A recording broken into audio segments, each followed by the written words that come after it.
Can your own phone be used as a weapon against you? Can your mind be controlled with weaponized technology? A top secret control infographic released by accident? A weapon that causes you to hear voices? All of this and more on today's episode of Edge of Wonder. Welcome to Edge of Wonder. I'm your host, Ben. And I'm Rob. And you're probably wondering why we're wearing tinfoil hats. Well, by the end of this episode, you guys, you'll probably want to be wearing one too. And not because we look so fine. So Ben, what was released? All right. Well, for the rest of this episode, why don't we... Kind of want to leave it on. I look like a... Should we just leave it on? I look like a bad version of Marky Mark and the Funky Bunch. All right, so recently Muckrock, a nonprofit news organization that specializes in filing Freedom of Information Act documents, received mysterious papers about mind control, either by accident or on purpose. So what are in these documents exactly? Infographics explaining something called psychoelectric weapons. Now you guys might be thinking, psycho what? And what can these weapons actually do?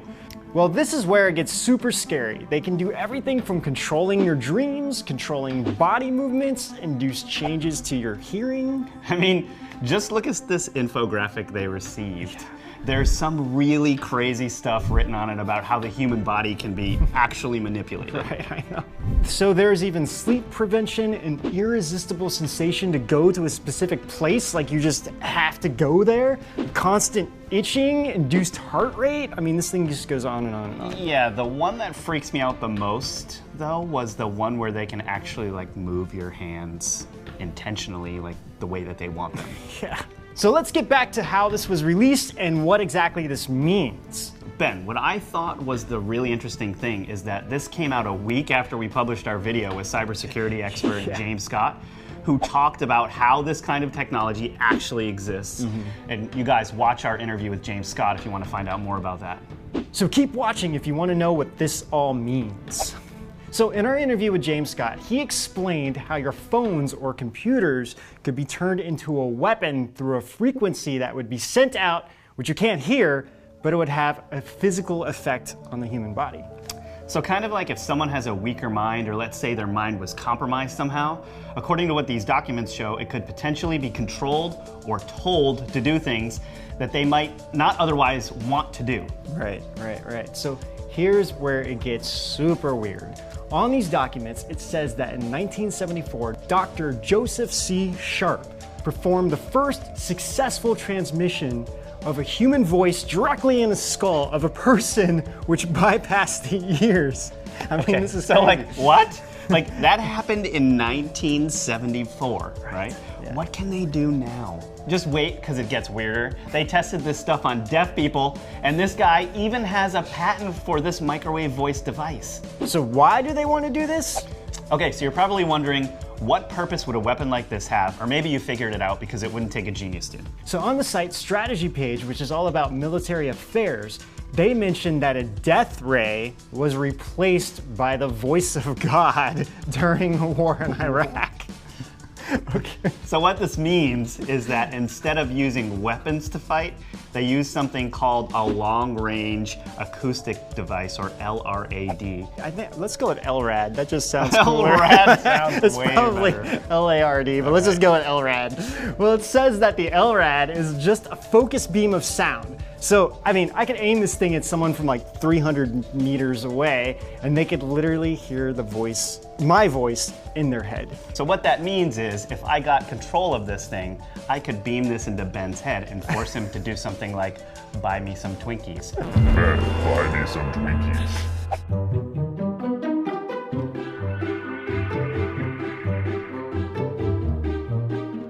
Okay, so it gets even better. They said that the Navy was using this thing to actually tell ships to move out of the way, and then on the receiving end, these people would become terrified because they would hear this voice. So what Ben is saying is They had the voice of God, and they were using it to tell ships to get out of the way. Leave it to the Americans to find such an innovative use of the voice of God.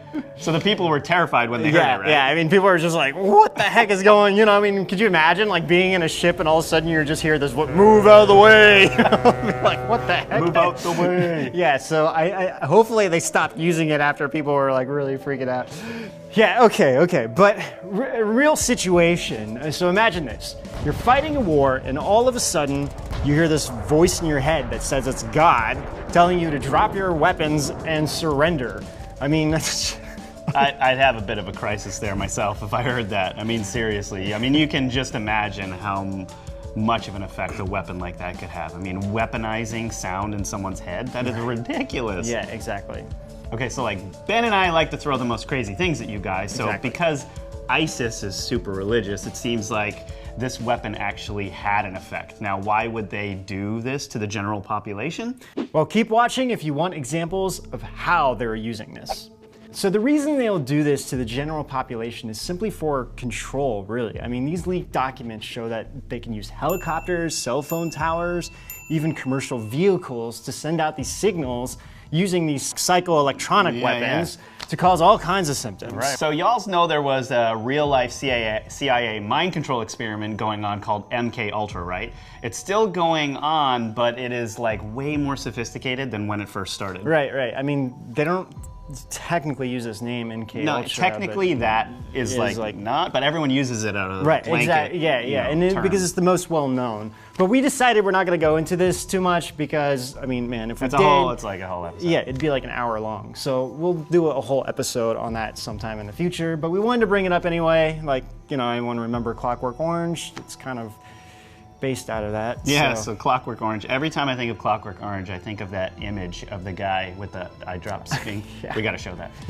By the way, the book was like way better than the movie. The movie just freaked me out, but MK Ultra was using drugs and psychotropics to control a person and push the boundaries to see what they would do. Right, yeah. So the person who really made this what it was Michael Aquino, a military officer and who was a key player in the Church of Satan. I mean, yeah, and he's still alive and not being arrested. That's the weird thing.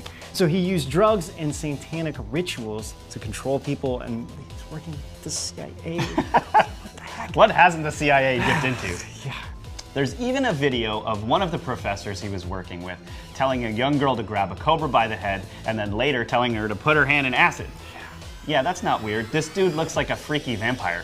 Yeah, I mean, seriously, he literally tries to look like a vampire. It's so weird. Now, what would be the purpose of all this? Well, for their personal agendas, for population control, to dumb us down, I mean, etc. It just goes on and on.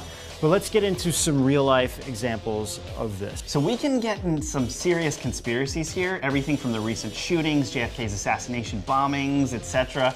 But here are some that we found that seem that could really be cases of mind control. Right.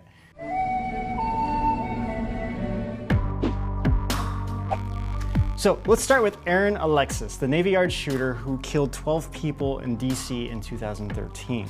According to an FBI official quoted in CNN, that Alexis was under the belief that he was being controlled or influenced by extremely low frequency electromagnetic waves. So a message later obtained by federal authorities from Alexis' personal computer said, quote, ultra low frequency attack is what I've been subjected to for the last 3 months, and to be perfectly honest, that is what has driven me to do this. Okay, so wait, let me just say that before we go further, we're not making an excuse for these people. We're just telling you what we found and what these people said. Okay, Ben, go ahead. Right, exactly. So there's more. Myron May shot and injured 3 people on the campus of Florida State University in 2014 and was killed by responding officers. So before the event, he had become increasingly anxious that he was under government surveillance and heard voices in his head. Does any of this sound familiar? Yeah, so there's even more. Jason Brian Dalton, an Uber driver, was accused of deadly shooting spree in which 6 people were killed and 2 others were injured in Michigan in 2016. He blamed his actions on his Uber mobile app, which uses a symbol that he claims resembles the Order of the Eastern Star, which is part of the Freemasons and the Illuminati. Yeah. So he claimed it took over his body after he pressed the button of a new app resembling the devil, which caused him to make these crimes. Okay, but a smoking gun of seeing this work is when NASA astronaut Heidi Stephanischen Piper was about to say she saw a UFO when she suddenly fell over. Right, right. So other astronauts came over to help her, and they help her get back up. She gets back to the podium, and then as soon as she starts talking about this UFO encounter, bam, she falls over again, and eventually she's just carried off the stage. Right, so there's so much more to this, but we're gonna stop here for now. So let's ask who is doing this and why. Right. Okay, so keep watching if you wanna find out what could actually be behind all of this. So if things couldn't get any crazier, I feel like this is the time to bring this up. So a lot of people are talking about, the shadow government, and there's so many people in actual government and whistleblowers who are talking about this. I mean, we just interviewed Laura Eisenhower, who also talks about this. So they have their own agenda, of course, and we just did a video comparing Thanos to the Illuminati, but this is really the main cause, which is population control.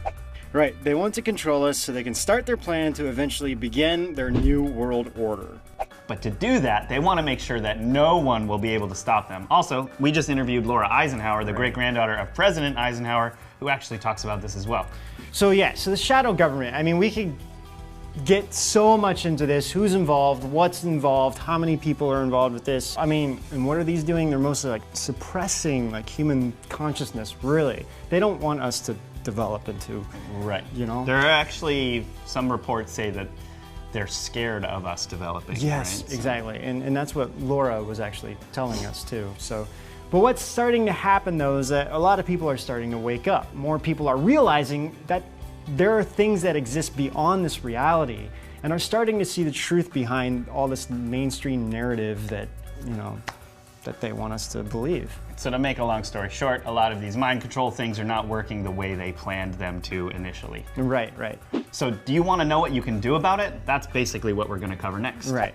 So what can you do about this? Well, for one, you can start to explore self-control methods that will allow you to be more mindful of your own thoughts, such as meditation. All right, so meditation will help you strengthen your mind and also help you get rid of negative thoughts. Negative thinking invites all kinds of things. Our recent Laura Eisenhower interview basically goes through this a bit. Have a watch if you haven't. Right, and also meditation can strengthen the pineal gland, which is what is connected to the third eye or the celestial eye.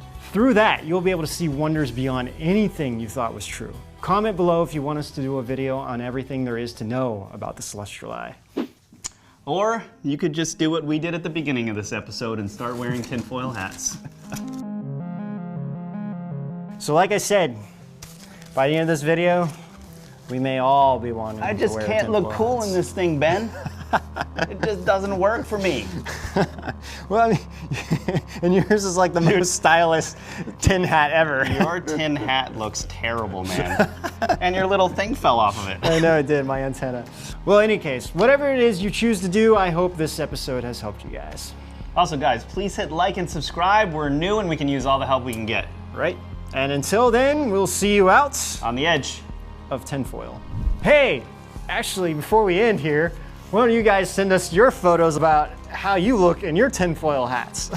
And when you do post your image of the tinfoil hat, make sure you hashtag it tinfoilben and hashtag the edge of tinfoil. We'll be on the lookout for you guys.